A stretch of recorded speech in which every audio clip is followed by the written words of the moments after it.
வாழ்க வளமுடன் நண்பர்கள் அனைவருக்கும் வணக்கம். நான் உங்கள் நண்பன் அர்ஜுன். நான் செபியில் பதிவு பெற்ற பங்கு முதலீட்டு ஆலோசகர், SEBI registered investment advisor and registered research analyst. இன்னைக்கு 1 செப்டம்பர் போஸ்ட் மார்க்கெட் போட்டு பார்க்கணும். வாட் ஏ ஃபேன்டாஸ்டிக் ரேலி, ஒரு சூப்பரான ரேலி. 200 பாயிண்ட் நிஃப்டி வந்து இன்க்ரீஸ் ஆயிருக்குது. எல்லாருடைய போர்ட்ஃபோலியோவும் கண்டிப்பாக இன்னைக்கு வந்து க்ரீனில் தான் முடிஞ்சிருக்கும். மியூச்சுவல் ஃபண்ட் ஆகட்டும், எந்த ஒரு ஸ்டாக் வாங்கியிருந்தாலும் நல்ல ஒரு ஏற்றத்தில் வந்துருக்கும். ஓகேங்களா? ஸோ எதனால் 200 பாயிண்ட் ஏறிடுச்சு? ஓவர் நைட்டில் என்ன ஒரு பாசிட்டிவ் நியூஸ் வந்துருச்சு நமக்கு இந்தியன் மார்க்கெட்டுக்கு பார்த்துடலாம். அது மட்டும் இல்லாமல் ஒரு பிரேக் அவுட் ஸ்டாக்கு. இப்போ ரீசெண்டாக some social media and some யூடியூப்லாம் நான் வந்து பார்த்தேன், ஒரு நியூஸ் பார்த்தேன். மார்க்கெட் வந்து அதெல்லாம் பாதாளத்துக்கு போயிடுச்சு, நம்ம இந்தியன் மார்க்கெட்டு ஏறாது அப்படிங்கிற மாதிரியான நியூஸ் எல்லாம் பார்த்தேன்.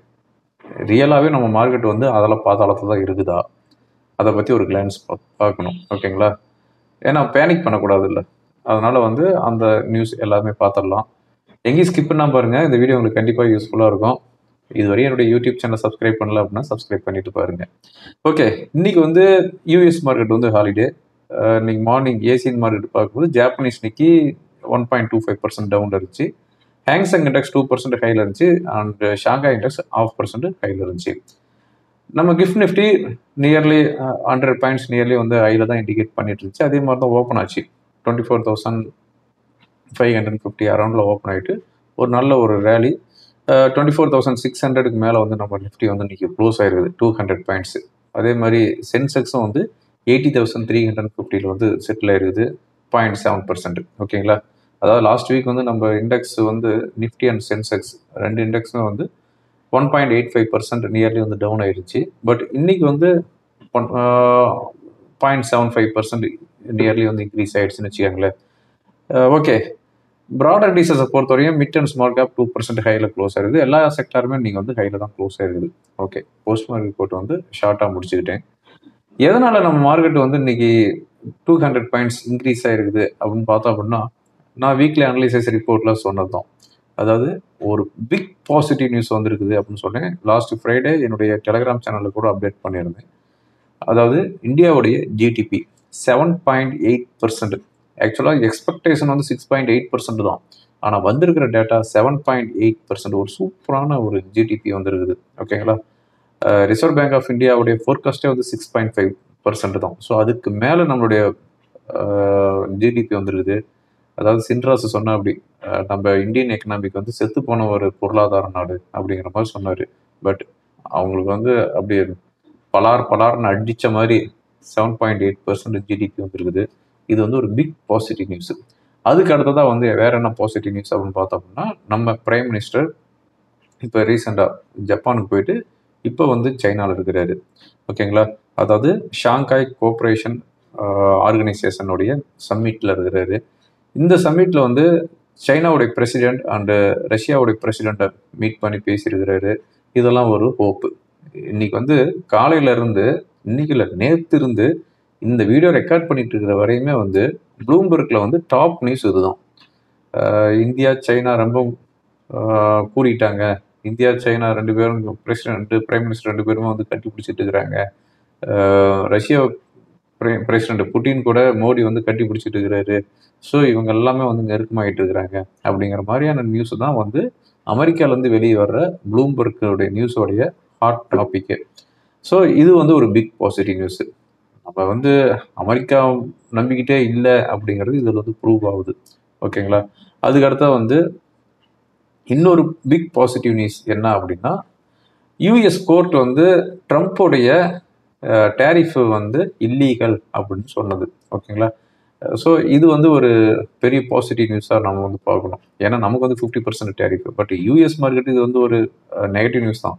நம்மளுக்கு இது வந்து ஒரு பாசிட்டிவ் நியூஸ். இப்போ கோர்ட் வந்து இல்லை, நான் ட்ரம்ப் கொண்டு வந்த டேரிஃப் எல்லாமே வந்து ஸ்டாப் பண்ணுறோம் அப்படிங்கிற மாதிரியான மெசேஜ் கொடுத்துட்டாங்க அப்படின்னா நம்ம மார்க்கெட்டு ட்ரக்கையை கட்டிக்கிட்டு பறக்கும். ஆனால் அந்த மாதிரி நியூஸ் கொடுப்பாங்களாங்கிறது தெரியல. But as of now Trump கொண்டு வந்த இந்த டேரிஃப் எல்லாமே வந்து இல்லீகல் அப்படின்னு சொல்லிக்கிறாங்க. ஓகேங்களா? இது வந்து third positive news. First GDP, ரெண்டாவது நம்ம பிரைம் மினிஸ்டர் சைனாவோட விசிட், தேர்டாக வந்து யூஎஸ் கோர்ட் வந்து இல்லீகல்னு சொன்னது. அதுக்கடுத்து அந்த ஃபோர்த் பாயிண்ட் வந்து ஜிஎஸ்டியோடைய ரீஃபார்ம்ஸ்.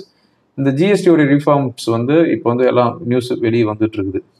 அதாவது 5% அண்ட் 18% இந்த ரெண்டு ஸ்லாப் தான் இந்த 2 ஸ்லாப் தவிர வேற எந்த ஸ்லாபும் கிடையாது அப்படிங்கும்போது இது எல்லாமே வந்து ரீஅரேஞ்ச்மெண்ட் பண்ணிட்டு இருக்கிறாங்க. ஸோ இதனுடைய டேட்டாஸ் எல்லாம் வெளியே வர வர சிமெண்ட், ஆட்டோ இதுக்கெல்லாமே வந்து 18% 5% வருது அப்படிங்கிறது இது எல்லாமே வந்து ஒரு பிக் பாசிட்டிவ் நியூஸாக இருக்குது. ஓகேங்களா? ஸோ இந்த 4 நியூஸ் தான் நம்ம மார்க்கெட்டு இன்னைக்கு வந்து இவ்வளோ ரேலி வந்ததுக்கு காரணம். அதாவது 200 பாயிண்ட்ஸ் ரேலி வந்ததுக்கு காரணம். இப்போ அதுக்கு அடுத்ததாக வந்து இப்போ ரீசெண்டாக ஒரு 2 வாரத்துக்கு முன்னாடி ஒரு யூடியூபர் மார்க்கெட் அவ்வளோதாங்க முடிஞ்சு போச்சு அப்படின்னு சொன்னார். அதுக்கப்புறம் நிறைய சோசியல் மீடியாலாம் பார்த்துட்டு தான் இருக்கிறேன். மார்க்கெட் முடிஞ்சு போச்சு, இந்தியன் மார்க்கெட் இனிமேல் எதிரியாது, அதெல்லாம் பாதாளத்துக்கு வந்துருச்சு அப்படிங்கிற மாதிரி சொல்லிட்டு இருக்கிறாங்க. எப்பப்பெல்லாம் மார்க்கெட் வந்து 200 பாயிண்ட் டவுன் ஆகுதா அப்பப்பெல்லாமே வந்து இந்த யூடியூபர்ஸ் மெயினாக வந்து மார்க்கெட் இறங்கினாவே இவங்களுக்கு வந்து ரொம்பவும் குதூகலமாக இருப்பாங்களாட்டு இருக்குது. ஓகே அப்படின்ட்டு இதில் என்ன ஒரு சந்தோஷம்னு தெரியல. மார்க்கெட் இறங்குறதுல நம்ம இந்தியன் மார்க்கெட் இறங்குறதுல நம்ம இந்தியன்ஸுக்கு என்ன அவ்வளோ ஒரு சந்தோஷம்னு தெரியலன்னு வச்சுக்கோங்களேன். அவ்வளோ குதூகலமாக மார்க்கெட் அவ்வளோதாங்க இனிமேல் யாராவது நம்ம இந்தியன் மார்க்கெட் முடிஞ்சு போச்சு அப்படின்லாம் சொல்கிறாங்க. ஏன்னா அவங்களாம் எப்பப்பெல்லாம் அந்த மாதிரிலாம் சொல்கிறாங்களோ அப்பப்பெல்லாம் வந்து மார்க்கெட் வந்து பவுன்ஸ் ஆகும். இப்போ ரீசெண்டாக மார்க்கெட் வந்து 23,000 வரும்போது எல்லாமே வந்து ஓகே, நிஃப்டி வந்து அடுத்து 20,000 வந்து 19,000 தான் நாங்கள். பட் நான் வந்து 23,000 இருக்கும்போது பிரேக் அவுட் ஆச்சுன்னு சொன்னேன். 23,000 நிஃப்டி வந்து புல்லிஸ்க்கு சேஞ்ச் ஆயிருக்குன்னு சொன்னேன். ஸோ இப்போ ரீசெண்டாக ஜூலை மந்த் வந்த ஹை 25,650. ஓகேங்களா? இப்போ வந்து 24,500 600 இருக்குது. ஓகே, இந்த அதல பாதாளத்தில் மார்க்கெட் இருக்குது அப்படின்னு சொல்கிறாங்களே, அதல பாதாளத்தில் நம்ம மார்க்கெட் இருக்குதா அப்படிங்கிறது மெயினாக வந்து பார்க்கணும். வேற எந்த மார்க்கெட் வந்து அதல பாதாளத்தில் இருந்துச்சு, அது எந்த இண்டெக்ஸ் எப்படி வந்துச்சு அப்படிங்கிறத நான் சொல்கிறேன். அதாவது எக்ஸாம்பிளுக்கு சைனாவுடைய ஹேங்சங் இண்டெக்ஸ். இந்த ஹேங்சங் இண்டெக்ஸு 2007 வந்து ஹேங்சங் இண்டெக்ஸோடைய வேல்யூ வந்து 32,000. 2007 2007 2007 32,000 இருந்த ஹேங்சங் இண்டெக்ஸு 2008 11,000 வந்துச்சு. அதாவது 3ல் 2 பகுதி போயிடுச்சு, ஒரு பகுதி தான் இருக்குது. 32,000 வந்து 11,000 வந்துருச்சு இந்த 2008 கிரைசிஸில். நம்ம மார்க்கெட் அப்போ இறங்குச்சு, அதையும் சொல்கிறேன் நான். அதுக்கப்புறமா வந்து ஹேங்சங் இண்டெக்ஸ் ஆல் டைம் ஹையை எப்போ பிரேக் பண்ணிச்சு அப்படின்னா 2018 பிரேக் பண்ணிச்சு. 2007 32,000 வந்த இண்டெக்ஸ் 2018 தான் வந்து 33,000 வந்துருக்குது. அதாவது கிட்டத்தட்ட 11 வருஷம் எடுத்துக்கிச்சு ஆல் டைம் ஹையை வந்து பிரேக் பண்ணுறதுக்கு. 33,000 2018 போன இண்டெக்ஸ் இதுவரையுமே வந்து அந்த 32,000 கூட வர கிடையாது. இப்போ வந்து 25,000 தான் இருக்குது. இப்போ வந்து ஆல்மோஸ்ட் 7 இயர்ஸ் ஆயிடுச்சு. ஸோ இது வந்து அதல பாதாளத்தில் இருக்குது அப்படின்னு சொன்னால் எல்லாமே ஏற்றுக்கலாம். ஓகேங்களா? 2018 33,000 வந்தது, இன்னைக்கு வந்து 2025 ஆல்மோஸ்ட் எண்டில் இருக்கிறோம். ஆனால் இதுவரையுமே வந்து ஹேங்சங்கோட இண்டெக்ஸ் வந்து 25,000 தான் இருக்குது. இது வந்து அதல பாதாளத்தில் இருக்குது அப்படின்னு சொன்னால் ஓகே, அக்செப்ட் பண்ணிக்கலாம். அதுக்கு அடுத்தது வந்து ஜப்பானுடைய இண்டெக்ஸ் வரலாம். ஜப்பானுடைய இண்டெக்ஸு 1990 அதாவது நான் பிறந்து ஒரு 10 வருஷத்தில் வந்து 39,000 வந்துச்சு. ஆல் டைம் ஹை அதனுடைய வேல்யூ வந்து 39,000. 2009 ஜப்பானுடைய இண்டெக்ஸ் நிக்கியோட இண்டெக்ஸ் வந்து 7,000. 39,000 1990 போனது 2009 7,000 வந்துருக்குது. அதுக்கப்புறமா வந்து 2025 இந்த வருஷம் ஸ்டார்டிங்கில் தான் வந்து ஜப்பானுடைய இண்டெக்ஸ் வந்து 35 வருஷ ஹையை வந்து பிரேக் பண்ணுச்சு. ஓகே, இது வந்து அதல பாதாளத்தில் இருந்துச்சு அப்படின்னு சொன்னால் அது வந்து அக்செப்ட் பண்ணிக்கலாம். ஓகேங்களா? 35 வருஷமாக வந்து ஆல் டைம் ஹையை பிரேக் பண்ணாமல் 39,000 வந்து 7,000 வந்துட்டு அங்கேருந்து 35,000 வருது அப்படின்னா இது வந்து ஓகே, இது வந்து சொல்லலாம். இதே காலகட்டத்தில் நம்மளுடைய இண்டெக்ஸை பார்க்கலாம். 1990 அதாவது ஜப்பானுடைய இண்டெக்ஸ் 39,000 இருக்கும்போது நம்மளுடைய இண்டெக்ஸ் வந்து 500. ஓகேங்களா? 2007 அப்போ வந்து அதாவது எக்கனாமிக் கிரைசிஸ் ஸ்டார்ட் ஆகிறதுக்கு முன்னாடி நிஃப்டி வந்து 6,200 வந்துச்சு. அது வந்து பங்குச்சந்தையின் பொற்காலம் அப்படின்னு சொல்லுவாங்க. ஏன்னா அனில் அம்பானி, முகேஷ் அம்பானி இவங்களோட ரெண்டு பேருடைய ஸ்டாக் தான் நான் ஸ்டாப்பாக ஏறிட்டு இருந்துச்சு. அப்போ வந்து 2007 நிஃப்டியோடைய இண்டெக்ஸ் வேல்யூ 6,200. ஓகேங்களா? 2018 இண்டெக்ஸோடைய வேல்யூ வந்து 12,000. ஆல்மோஸ்ட் டபுள் ஆயிடுச்சு, மோர் தென் டபுள் ஆயிடுச்சு. ஓகேங்களா? 2020 இந்த கொரோனா பீரியட்ல வந்து இண்டெக்ஸ் வந்த லோ வந்து 7,500. 12,000 வந்து 7,500 வந்துச்சு. ஆனால் அதுக்கு அடுத்த வருஷமே வந்து 18,000 வந்துச்சு.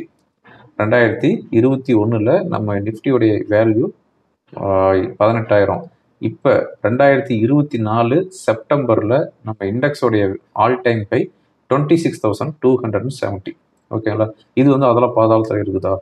26,270 போனது இப்போ வந்து என்ன இருக்குது? 24,600. ஓகேங்களா? இது வந்து அதில் பாதாளம்லாம் சொல்ல முடியாது. இப்போ வந்து அதில் பாதாளத்தில் இருக்குதுன்னா நம்ம இண்டெக்ஸ் வந்து ஒரு 17,000 இருக்குது, 18,000 இருக்குது அப்படின்னா அது சொல்லலாம். இது வந்து ஒரு கரெக்ஷன். டெய்லியுமே வந்து மார்க்கெட் ஏறணும், மாதம் மாதம் நமக்கு வந்து ரிட்டர்ன்ஸ் வந்துட்டு இருக்கணும் அப்படின்னா அது ஆகுமா? அது ஆகாது. ஸோ இதெல்லாம் வந்து ஒரு ஹெல்த்தி கரெக்ஷன். இந்த ஹெல்த்தி கரெக்ஷனில் வரும்போதெல்லாம் நம்ம வந்து இன்வெஸ்ட்மெண்ட் பண்ணணும். இப்போ 23,000 வந்துச்சு. 23,000லேருந்து இப்போ 25,650 வந்துச்சு. இப்போ இந்த 50% டேரிஃபுங்கனால தான் நமக்கு வந்து இந்த கரெக்ஷன். ஒருவேளை இந்த கரெக்ஷன்ல இருந்து மார்க்கெட் வந்து ஸ்டெபிளைஸ் ஆகி இங்கேருந்து ஏறுது அப்படின்னா அந்த 50% டேரிஃபோடையும் நம்ம மார்க்கெட் இங்கேருந்து நல்லா ஹெல்த்தியாக போகுது அப்படின்னா நம்ம மார்க்கெட்டை எந்த கொம்பானாலும் அடிச்சிக்க முடியாது. அகைன் ஆல் டைம் ஹை வந்து கூடி சீக்கிரமே வந்து டச் பண்ணோம். ஓகேங்களா? ஸோ நம்ம மார்க்கெட் வந்து அதில் பாதாளத்தெல்லாம் இல்லை. இது வந்து ஒரு சின்ன கரெக்ஷன். இந்த கரெக்ஷனில் நாம் வந்து ஆப்பர்ச்சுனிட்டி வந்து யூஸ் பண்ணிக்கணும். நம்ம நாடு வந்து இப்போ இருக்கிற ஸ்பீடு பார்க்கும்போது 2030, 2031 இந்த 2 வருஷத்தில் வந்து பார்க்கும்போது நிஃப்டி என்னுடைய கணிப்பு 32,000க்கு மேலே போகிறதுக்குண்டான வாய்ப்பு இருக்குது. ஓகேங்களா? ஸோ நம்ம மார்க்கெட் வந்து ரொம்ப ஹெல்த்தியான மார்க்கெட். யாரும் வந்து பேனிக் ஆக வேண்டாம். மார்க்கெட் அதில் பாதாளத்துக்கு வந்துடும், இங்கேருந்து பெரிய அளவில் கிராஷ் ஆகும் அப்படின்னு சொன்னாலும் நம்ப வேணாம். நம்ம வந்து ஒரு ஹெல்த்தியான மார்க்கெட்டு. இதில் வந்து எவ்ரி டிப் நம்ம வந்து பை பண்ணுறதுக்கு ரெடியாக இருக்கணும். ஓகேங்களா? ரைட்டு. இப்போ ஒரு breakout stock Nifty bank நிஃப்டியோடைய சப்போர்ட் அண்ட் ரெசிஸ்டன்ஸ் என்ன அப்படின்னு பார்த்துடலாம். இந்த வீடியோ ரெக்கார்ட் பண்ணிட்டு இருக்கும்போது யூஎஸ் ஃபியூச்சர் ஃப்ளாட்டாக தான் இருக்குது. இன்றைக்கி வந்து மார்க்கெட் ஷட் டவுனுங்கனால யூரோப் மார்க்கெட் எல்லாமே வந்து ஸ்லைட்லி வந்து ஹையில் இருக்குது. முக்கியமான டேட்டா அப்படின்னு பார்க்கும்போது டியூஸ்டே யூரோப் ஜோனுடைய இன்ஃப்ளேஷன் வருது. இயர் ஆன் இயர் வந்து இன்ஃப்ளேஷன் 2%. இப்போ ஃபோர்காஸ்ட்டும் வந்து 2.1%. ஈவினிங் 7:30க்கு யூஎஸ்ல வந்து ஐஎஸ்எம் மேனுஃபேக்சரிங் பிஎம்ஐ டேட்டா வருது. இதுதான் இருக்கிற முக்கியமான டேட்டா. அதுக்கடுத்து வந்து ஓலா மெயினாக சொல்லணும். ஓலா வந்து நான் ஸ்டாப்பாக ஏறிட்டு இருக்குது. இன்றைக்கி கூட 17% இன்க்ரீஸ் ஆயிருக்குது. காரணம் என்னென்னா ஷாங்காய் கோஆப்ரேஷன் சம்மிட் இன்றைக்கி அதில் வந்து சம் பாசிட்டிவ் நியூஸ் வருது. ஜிஎஸ்டி ரீஃபார்ம்ஸு அதெல்லாம் வந்து நல்ல ஒரு பாசிட்டிவ் நியூஸ் வரப்போகுது. அப்படிங்கிறதுனால ரீசெண்டாக வந்து நான் வந்து ஓலாவோடைய பைக்கால் கொடுத்துருந்தேன். அதாவது 52 ரூபீஸ்க்கு கொடுத்துருந்தேன். 50 52 ரூபீஸ்க்கு பை பண்ணுங்க அப்படின்னு சொல்லியிருந்தேன். இன்றைக்கி வந்து நியர்லி 63 வந்து இருக்குது. அது வந்து ஹோல்டில் தான் இருக்குதுன்னு வச்சுக்கோங்களேன். ஓகே. இப்போ ஒரு breakout stock Nifty bank நிஃப்டியோடைய சப்போர்ட் அண்ட் ரெசிஸ்டன்ஸ் என்ன அப்படிங்கிறத பார்த்துடலாம். இப்போ நான் பார்த்துட்டு இருக்கிறது பிரேக் அவுட் ஸ்டாக்கு என்ன அப்படின்னா சிஜி பவர். இந்த சிஜி பவர் வந்து டே கேண்டில் நான் சேஞ்ச் பண்ணிக்கிறேன். இந்த சிஜி பவர் வந்து இந்த ரீசெண்டாக வந்த ஒரு அக்யூமுலேஷன் ரேஞ்ச் வந்து பிரேக் பண்ணிவிட்டு அதுக்கு மேலே போயிருக்குது. ஓகேங்களா? அதாவது இதுதான் வந்து ஒரு ஸ்ட்ராங் அக்யூமுலேட் பண்ண ஜோன். அதாவது ஆல்மோஸ்ட் எப்போ இருந்து அப்படின்னா மே மந்த்லேருந்து ஆகஸ்ட் எண்டு வரையுமே இந்த ரேஞ்சு தான் 705 அண்ட் 650. இந்த 50 ரூபீஸ்க்குள்ளேயே ரேஞ்சில் இருந்த இந்த சிஜி பவர் அப்படிங்கிற ஸ்டாக்கு லாஸ்ட் ஃப்ரைடே நான் வந்து பிரேக் அவுட் கால் கொடுத்துட்டேன். 695 மேலே வந்து பை பண்ணுங்க அப்படின்னு சொல்லி என்னோட பெய்டு கிளைம் கொடுத்துட்டேன். இன்றைக்கி வந்து ஓப்பன் ஆனது கேப் அப்பில் ஓப்பன் ஆகிட்டு இன்றைக்கி வந்து 725 வரையும் போயிருக்குது. ஸோ இந்த ஸ்டாக் வந்து ஃபர்தராக இன்னமும் நல்லாயிருக்கும். இதனுடைய டார்கெட் அப்படின்னு பார்க்கும்போது அதாவது அதனுடைய ஹை 800 ரூபீஸ் வரையும் போகிறதுக்கு உண்டான வாய்ப்பு இருக்குது. 800க்கு மேலே போகும்போது இன்னமும் வந்து ஒரு நல்ல ரேலி வர்றதுக்கு உண்டான வாய்ப்பு இருக்குது. ஸோ இந்த ஸ்டாக் வந்து வாட்ச் பண்ணிக்கோங்க. CG power industrial solutions limited.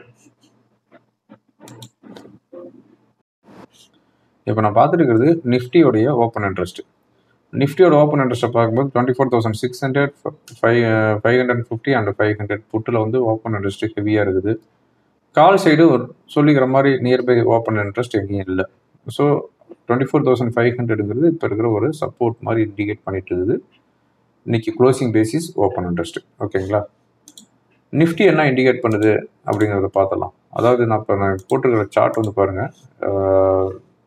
நிஃப்டியோடைய monthly candle 2009 என்ன இருந்துச்சு, இப்போ இருக்கிற வேல்யூ, இது நான் ஸ்டாப்பாக ஏறிட்டு இருக்குது.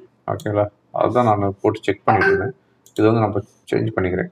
டே கேண்டலுக்கு வந்து நான் 15 மினிட்ஸ் கேண்டலுக்கு வந்து நான் சேஞ்ச் பண்ணிக்கிறேன்.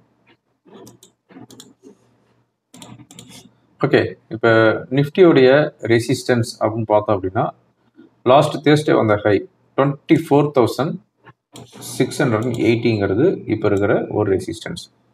ஓகேங்களா, 24,680ங்கிறது ஒரு ரெசிஸ்டன்ஸ்.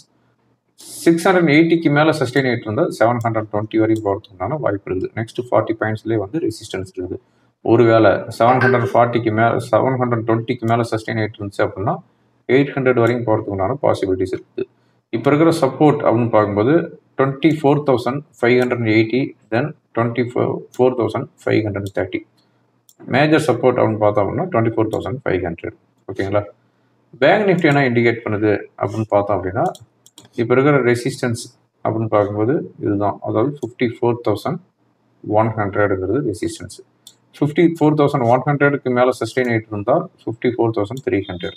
சப்போர்ட் 54,800 தென் 53,700. ஓகேங்களா, சப்போர்ட் வந்து 53,800 அண்ட் 700. ஓகே ஃப்ரெண்ட்ஸ், இந்த வீடியோ உங்களுக்கு ரொம்ப யூஸ்ஃபுல்லாக இருக்கும்னு நினைக்கிறேன். யூஸ்ஃபுல்லாக இருந்துச்சு அப்படின்னா ஃப்ரெண்டுங்களுக்கு ஃபார்வர்ட் பண்ணுங்கள். தேங்க்யூ ஃபார் வாட்சிங். வாழ்க வளமுடன்.